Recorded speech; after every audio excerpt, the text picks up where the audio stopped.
Calon-calon jamaah haji Indonesia yang sudah siap untuk berangkat tahun ini kembali harus memendam rasa kecewa karena pemerintah memutuskan untuk kembali tidak memberangkatkan jamaah haji kita.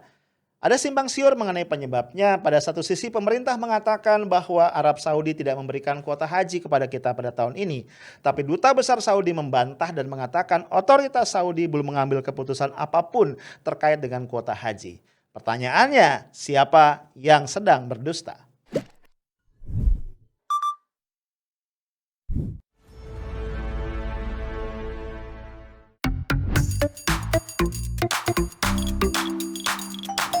Hai guys, ketemu lagi kita malam ini di highlight edisi menjelang weekend. Jumat 4 Juni 2021. Besok udah weekend ya, Sabtu dan kemudian Minggu. Dalam satu minggu ya, 7 hari, boleh jadi weekend itu adalah waktu-waktu paling favorit ya. Walaupun kalau gue secara pribadi ya, setelah kita berada dalam situasi pandemi, lebih banyak di rumah ya, stay at home ini kayaknya nggak jauh beda ya, mau Senin, Selasa, Minggu ya, apalagi kadang-kadang ada tanggal-tanggal merah ya, tengah minggu ya. Hari kayaknya sama aja warnanya ya. Guys, kita ngobrolin tentang haji. Gue mau tanya dulu nih, di antara lu ada nggak yang udah dijadwalkan untuk berangkat haji ke Mekah tahun ini? Ada? Nah, kalau misalnya ada, kayaknya lu kembali harus bersabar ya bro. Karena pemerintah, dalamnya adalah Kementerian Agama, baru saja mengumumkan secara resmi Indonesia tidak memberangkatkan haji untuk tahun ini. Berarti ini tahun yang kedua ya, tahun 2020 juga kita tidak memberangkatkan jemaah haji dan tahun ini pun kembali tidak memberangkatkan jemaah haji. Ya, bro, ini tentu saja bikin kembali ya kita jadi miris ya. Lu bayangin aja Indonesia ini adalah negara mayoritas muslim, bahkan negara dengan komunitas muslim terbesar di muka bumi sampai hari ini, tapi ternyata tidak bisa memberangkatkan jamaah hajinya. Nah, tentu saja ya banyak banget yang kecewa. Gua kebayang nih, banyak ya orang tua kita yang sudah lanjut usia, sudah menunggu sekian belas tahun mungkin, dan kebagian jatah tahun lalu atau tahun ini ternyata tidak bisa berangkat. Ya pastilah mereka kecewa banget ya. Orang-orang yang udah nabung, udah jual rumah, udah bekerja keras dengan impian bahwa mereka bisa segera naik haji, bisa segera berangkat ke Baitullah gitu ya. Berziarah ke makam Rasulullah, ya mencium Hajar Aswad, tawaf di Ka'bah, ternyata kembali harus mengurungkan impian tadi. Kebayang sih ya, itu sedihnya seperti apa. Nah, tapi bro, yang menurut gua juga menyedihkan adalah ada banyak banget kesimpang siuran tentang penyebab batalnya jamaah haji asal Indonesia untuk berangkat haji pada tahun ini. Nah ini ya, ketidakjelasan seperti ini menurut gua akan menambah rasa sedih ya, menambah rasa perih dari jamaah yang tidak jadi berangkat dan juga untuk seluruh rakyat Indonesia. Karena sekali lagi ya, ketidakjelasan ini kayaknya banyak banget belakangan ya. Hal yang simpang siur, pemerintah tidak punya kemampuan mengomunikasikan persoalan-persoalan dengan baik kepada masyarakat. Guys, kalau menurut gua, kekisruhan ini ya, simpang siur ini dimulai dari statement dari salah satu pimpinan DPR RI yaitu Sufmi Dasko Ahmad dari Partai Gerindra yang mengatakan bahwa DPR mendapatkan informasi dari otoritas Arab Saudi bahwa jamaah haji Indonesia tahun ini masih belum bisa diterima. Dan menurut penjelasan dari Sufmi, ini berkaitan dengan vaksin COVID-19. Ya, alasannya kira-kira beginilah ya, hanya vaksin-vaksin tertentu yang sudah mendapatkan emergency use list ya EUL dari WHO yang bisa diterima atau diakui oleh Arab Saudi. Ya, dan ternyata Sinovac yang digunakan oleh sebagian besar masyarakat Indonesia termasuk calon-calon jamaah haji belum masuk dalam daftar tadi. Ini yang menurut Sufmi menjadi penyebab kita belum diterima untuk berhaji di tahun ini. Nah, yang menarik kemudian ternyata penjelasan dari Sufmi ini menimbulkan banyak kontroversi. Misalnya aja Menteri Agama ya Gus Yakut itu mengatakan bahwa dia sendiri belum mendapatkan kejelasan. Dia sendiri nggak paham apa yang menyebabkan Indonesia ya jamaah haji Indonesia belum diterima di Saudi tahun ini. Menurut gue ini kan jadi agak kocak ya. Kan bayangan gue nih ya yang namanya Kementerian Agama itu tanggung jawab terbesarnya adalah memberikan pelayanan kepada umat beragama agar bisa melaksanakan ibadah-ibadah sesuai dengan ajaran agama dengan sebaik-baiknya. Ya, jadi tugas Kementerian Agama itu bukan sibuk ya mengangkat narasi wacana radikal radikul misalnya, ya, atau mensertifikasi penceramah, ya, melakukan verifikasi wawasan kebangsaan buat para mubalik, ya. Itu sih bukan kerjaan yang penting ya, ngadi-ngadi. Ini di depan mata nih. Maka sedih banget ya. Ya ngecewain banget kalau Menteri Agama kemudian bilang bahwa dia nggak paham alasannya apa. Nah, tapi kemudian jadi kontras ya, ini ada orang yang mengontraskan nih beritanya. Menteri Agama sendiri yang mengumumkan pemerintah Indonesia memutuskan ya. Jadi pemerintah kita nih yang memutuskan tidak memberangkatkan jamaah haji tahun ini demi keamanan dari sisi penularan COVID-19. Tadi katanya nggak paham, tapi kemudian sekarang bilang pemerintah yang memutuskan untuk itu. Nah, bro, yang lebih mencolok lagi yang gua rasa ini membuat masyarakat geleng-geleng kepala, ya kemudian di banyak grup pertemanan di media sosial itu beredar surat resmi dari Duta Besar Arab Saudi untuk Indonesia. Ditujukan kepada pimpinan DPR, Ketua DPR Puan Maharani. Kenapa ditujukan kepada pimpinan DPR? Tadi gue bertanya-tanya ya. Rupanya ini merespon ya statement yang beredar di media. Tadi statement dari Wakil Ketua DPR Sufmi Dasko Ahmad. Jadi that's why ditujukan ada kepada pimpinan DPR. Nah, dalam suratnya itu ya, Duta Besar Arab Saudi menegaskan bahwa berita-berita yang beredar tadi tidak benar gitu. Ya. Sampai hari ini otoritas resmi di Saudi Arabia belum pernah mengambil keputusan apapun yang menyangkut siapa yang boleh naik haji, negara mana yang diterima, negara mana yang tidak. Ya, jadi pembicaraan mengenai kuota haji itu belum pernah final ya, belum pernah dilakukan sampai ada keputusan. Ya, jadi artinya yang beredar tadi termasuk statement dari Sufmi tadi adalah hoax. Di sini gue pengen mengajukan kekesalan gue. Kayaknya kalau pejabat negara menyebarluaskan hoax yang menimbulkan keresahan ya dan mungkin juga potensi keonaran itu nggak apa-apa. Coba yang ngomong ini bukan Sufmi ya, yang ngomong orang lain lah, oposisi gitu, Pak, dihajar, habis bisa jadi dipolisikan gitu ya. Nah, jadi surat tadi dari Kedubes Arab Saudi mengatakan nggak benar ya.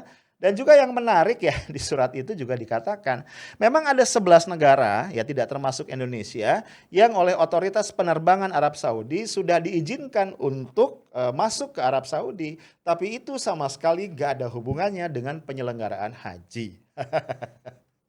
Nah loh ya, jadi kusut ya. Ini Sufmi Dasko Ahmad masih ngasih klarifikasi. Nah guys, ada sisi lain yang menarik ya. Ini kayaknya memang banyak puzzle yang gak jelas nih ya seputar gagal berangkatnya para jamaah haji kita. Jadi beberapa waktu yang lalu Yeni Wahid itu posting ya di media sosialnya.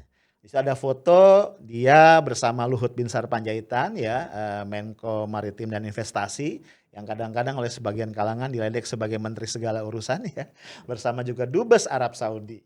Nah, di keterangannya, di captionnya, Yeni Wahid cerita ya dia lagi ketemu Dubes bersama Pak LBP dan dia minta doa supaya lobby Indonesia kepada Arab Saudi untuk mendapatkan jatah atau kuota haji tahun ini bisa terkabul ya, bisa terlaksana lah, bisa berhasil begitu. Yang menarik nih, ada yang nanggepin. Ya semoga berhasil ya Mbak, tapi apakah dana hajinya masih ada? Kurang ajar ya Mbak. Tapi yang bikin gue geleng-geleng kepala juga kemudian ya, beberapa saat setelah itu Kedubes Arab Saudi di media sosial resminya juga posting foto yang sama ya. Tapi ternyata konteksnya dan kontennya, substansinya kok beda ya. Dalam penjelasan Kedubes Saudi ya memang Menko Maritim Invest datang ke Kedubes Saudi untuk bicara beberapa hal, antara lain adalah potensi kerjasama di bidang investasi. Maksud gue gini loh, kalau benar ada pembicaraan mengenai kuota haji, itu kan hal yang sangat-sangat penting gitu ya. Kok nggak disebut nih sama Kedubes Saudi? Jadi rupanya masalah investasi yang memang ya merupakan lingkup tugas lah portofolio dari Pak Luhut Binsar Panjaitan.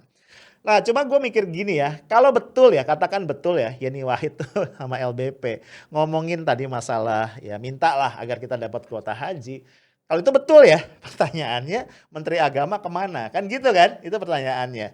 Gua nggak tahu ya, apakah ketika Pak Jokowi menunjuk Menteri Agama, menunjuk Yakut Khalil Qaumas sebagai Menteri Agama, ada pertimbangan kemampuan Yakut untuk melakukan lobby-lobby tingkat tinggi dengan Arab Saudi, dengan pemerintah kerajaan Saudi Arabia untuk hal-hal sepenting umroh, sepenting haji. Gua nggak tahu apakah pertimbangan itu masuk ya. Karena bayangan gua ini hal yang strategis ya. Dan Menteri Agama di masa lalu kayaknya punya loh ya kapasitas untuk itu. Jadi bayangan gua Menteri Agama ya yang ideal ya, itu harus fasih bahasa asing termasuk bahasa Arab, harus punya kedekatan yang cukup personal lah ya dengan kedutaan besar Saudi, kemudian juga dengan pemerintah Saudi sehingga hal-hal kayak gini ini bisa dilakukan lewat lobby-lobby yang lebih personal, lebih informal gitu dan bisa menjamin bahwa ini akan bisa lebih berhasil. Gua nggak tahu ya, apakah Gus Yakut punya capacity itu. I don't know. Ya lu tanya aja sama yang angkat ya sama Pak Jokowi. Lah, Bro, kembali ya gue ingin garis bawahi ya. Ketidakjelasan ini sebenarnya yang kemudian membuat orang jadi kesel. Akhirnya orang yang kesel itu kan jadi mulai menghubung-hubungkan hal-hal ya yang bisa jadi berhubungan, bisa juga enggak. Kita nggak tahu ya. Tapi nggak bisa disalahin karena emang nggak pernah ada penjelasan ya. Misalnya begini ya, orang akhirnya mengcompare ya. Indonesia ini kan tadi negara Muslim terbesar. Selama ini kuota haji kita tuh paling besar. Ya, kalau gua nggak salah dalam satu sidang OKI, Organisasi Konferensi Islam berapa tahun yang lalu, itu ada semacam standar bahwa kuota haji dari satu negara itu adalah 1%, ya, 1% dari penduduknya. Jadi kalau penduduk Indonesia sekarang adalah 280 juta, ya kuota haji kita itu 1% dari itu. Ya of course dalam kondisi pandemi nggak bisa dipakai semua ya, karena biasanya kan Saudi itu menerima jamaah haji itu sekitar 2,5 sampai 3 juta ya per tahun. Nah, di dalam kondisi pandemi ini konon hanya turun jauh ya, hanya sekitar 60.000 aja. Itu dibagi antara jamaah haji dari lokal ya, penduduk Saudi sendiri dan juga jamaah haji dari luar Saudi gitu. Kalau nggak salah berapa ya, 15.000 apa berapa gitu. Gue lupa angka tepatnya ya, tapi ada pembagian seperti itu. Nah, cuma ya tadi ya, ada compare ya, kok Indonesia kalau bener nggak kebagian kok bisa gitu ya nggak kebagian. Kenapa? Ada orang baca ada satu berita ya, bagaimana pemerintah Malaysia itu bisa ketemu langsung dengan putra mahkota Saudi dalam satu pembicaraan selama 90 menit dan salah satu keputusannya adalah kalau pandemi sudah benar-benar bisa dikendalikan di tahun 2021 ini Malaysia akan mendapatkan tambahan jatah 10.000 lagi. Jadi tambahan kuotanya 10.000. Ya, akhirnya kan orang cuma ngelihat judul ya, walaupun kalau kita lihat sebenarnya tidak apple to apple ya. Malaysia itu akan mendapat tambahan dalam konteks kuota normal ya, kuota dalam kondisi pandemi sudah berakhir. Tapi tetap ya, kok bisa gitu. Ada statement dari pemerintah Saudi, dari putra mahkota, bahkan Malaysia akan dapat. Sementara Indonesia sampai sekarang gigit jari. Nah guys, ini kalau kita lanjutkan ya, baca berita dan analisisnya, kita akan jadi geleng-geleng ya. Karena apa? Dari banyak berita yang beredar, akhirnya kesimpulan yang paling kuat adalah pembatalan pemberangkatan jamaah haji Indonesia di tahun 2021 ini adalah inisiatif dan keputusan dari pemerintah Indonesia. Karena tadi ya, Saudi belum mengeluarkan keputusan apapun menyangkut kuota tadi. Dan tentu saja bro, ini menurut gua adalah sesuatu yang sangat ceroboh, sangat terburu-buru dan melukai ya. Melukai perasaan dari calon jemaah haji kita. Melukai perasaan dari umat muslim di Indonesia yang sudah menanti-nantikan kesempatan kembali untuk naik haji setelah tahun lalu tertunda. Ya, kalau misalnya alasannya sampai hari ini ya, pemerintah Saudi belum mengundang kita untuk bicara tentang persiapan pelaksanaan haji, kan kita bisa mendesak untuk itu kan. Ya, dan mungkin bukan alasan juga. Kalau misalnya alasannya untuk mengamankan jamaah kita dari kemungkinan tertular COVID-19, menurut gua ini adalah tanggung jawab penuh dari pemerintah Saudi. Artinya gini loh, pemerintah Saudi yang bisa mengukur apakah cukup aman atau tidak membuka ya Saudi untuk kedatangan jamaah haji. Kalau menurut mereka aman dengan kuota katakanlah 60.000, artinya ini merupakan tanggung jawab mereka dan pasti ya pemerintah Saudi yang sudah nggak tahu berapa puluh tahun atau berapa ratus tahun ya, puluh tahun kali ya bukan ratus tahun, menjadi penyelenggara haji itu udah tahu lah ya gimana mengelolanya. Tinggal tugas kita mengamankan dari sisi jamaah kita, vaksinasi dan segala macam. So Gua worry-nya begini ya kita nggak tahu ya karena kita nggak melihat secara langsung. Apakah pemerintah kita memang sudah melakukan lobby-lobby secara maksimal, ya? Apakah pemerintah kita sudah melakukan tugas dan fungsinya untuk memfasilitasi masyarakat muslim kita untuk bisa berangkat haji? Kalau dari statement Dubes Arab Saudi kayaknya enggak gitu loh. Ya mereka belum ngambil keputusan kita udah narik diri duluan, ya kan? Ini kan ajib banget ya. Ya walaupun ada statement basa-basi. Intinya ya, Dubes Saudi mengatakan pemerintah Saudi mengapresiasi keputusan pemerintah Indonesia untuk tidak memberangkatkan jamaah haji Indonesia pada tahun ini. Nah bro, ternyata berbagai dugaan dan spekulasi tidak berhenti sampai di situ. Ya, lu mungkin pernah dengar ya, sebelumnya ada dugaan-dugaan ya, walaupun kemudian dinyatakan sebagai hoax bahwa salah satu penyebab kita tidak mendapatkan kuota haji pada tahun ini adalah karena pemerintah Indonesia belum membayar beberapa biaya yang terkait kepada pemerintah Saudi, antara lain biaya pemondokan jamaah haji. Kalau sampai terjadi kan bikin malu ya. Tapi kemudian buru-buru dikonter nih oleh pemerintah ya. Pemerintah mengatakan Indonesia ini punya sistem pengelolaan haji salah satu yang terbaik di dunia. Gue ketawa. Jadi kata pemerintah nggak mungkin lah kita nunggak ya. Jadi berita tadi dinyatakan sebagai hoax ya. Cuma udah terlanjur tersebar dan kayaknya cukup banyak tuh ya di antara publik yang percaya. Apalagi kemudian publik mengait-ngaitkan nih ya dengan situasi keuangan kita yang sudah menjadi rahasia umum jauh dari sehat. Pajak kita mengalami shortfall ya dalam penerimaan, utang luar negeri kita udah begitu banyak, defisit anggaran kita juga parah dan seterusnya ya. Kayaknya kalau kita lihat wajah Sri Mulyani setiap hari udah kusut, ya kemudian juga udah minta agar umat Islam berwakaf segala macam. Itu semua akhirnya oleh orang-orang yang skeptis ya dikait-kaitin ya.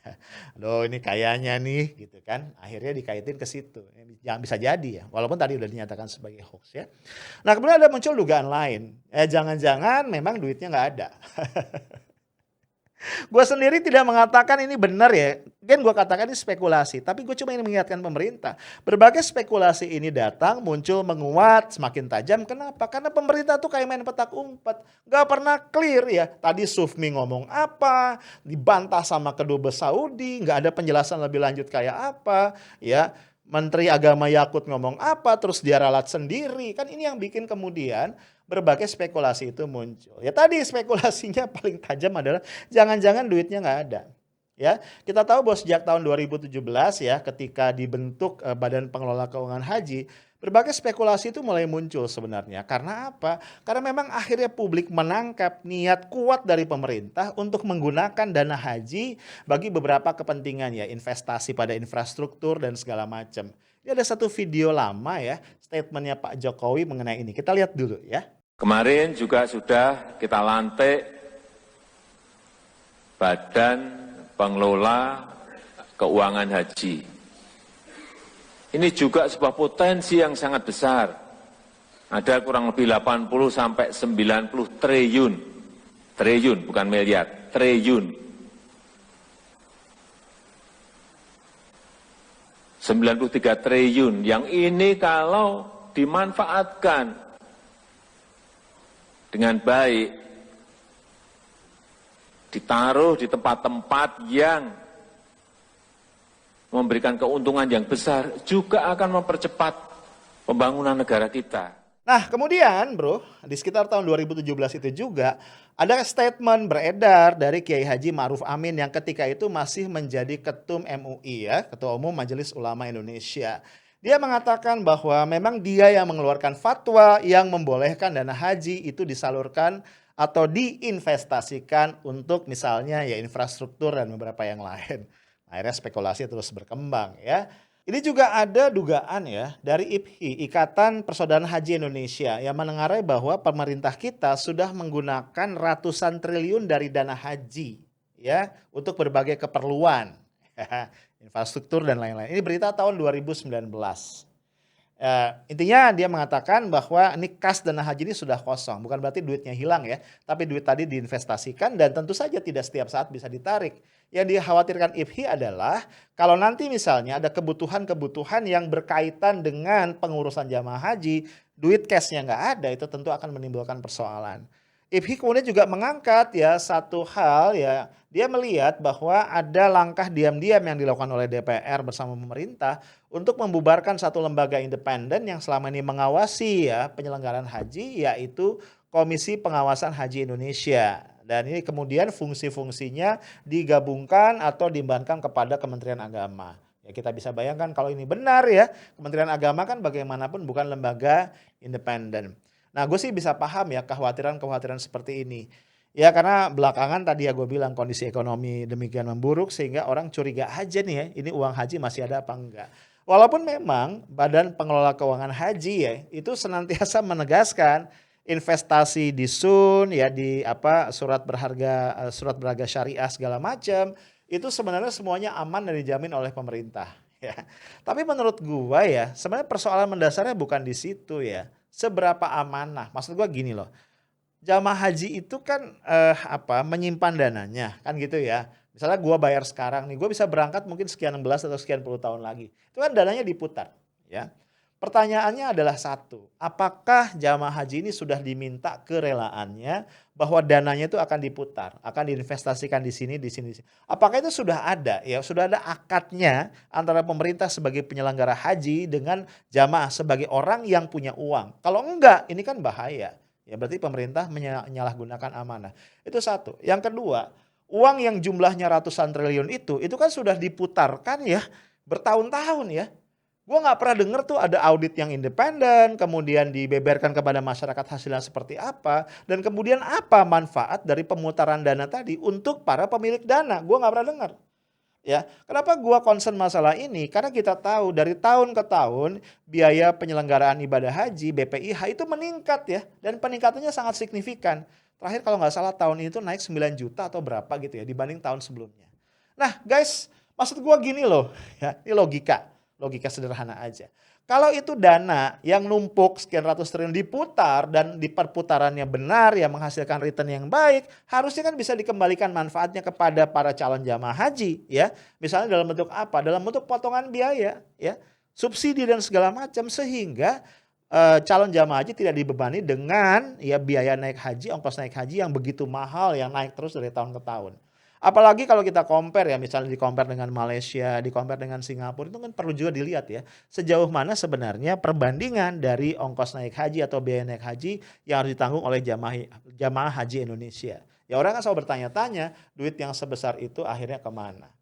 Nah bro, satu hal yang bikin gua miris dan pengen gua garis bawahi, memang akhirnya ketika masyarakat curiga ya bahwa pemerintahnya tidak amanah, maka kecurigaan itu bisa menyebar kemana-mana dan kalau tidak dibereskan, gua khawatir akan timbul letupan-letupan dalam masyarakat, apalagi ini menyangkut hal yang sangat sensitif, yaitu dana untuk melaksanakan ibadah yang bagi umat muslim adalah ibadah yang sangat-sangat penting. Akhirnya orang menduga-duga ya, apa ini ada hubungan ya, karena ada tweet lama ya dari Ade Armando yang sangat-sangat offside ya, yang mengatakan apakah nggak lebih baik ya kalau kita menghentikan haji dan umroh dan dananya digunakan untuk hal lain yang lebih bermanfaat. Enak aja. Ya, gua bayangin ya ulama umat Islam ini akan marah ya karena haji umroh itu bagian dari ibadah. Semoga kekisruhan ini bisa selesai ya. Itu aja dari gua, stay smart and professional. Assalamualaikum warahmatullahi wabarakatuh.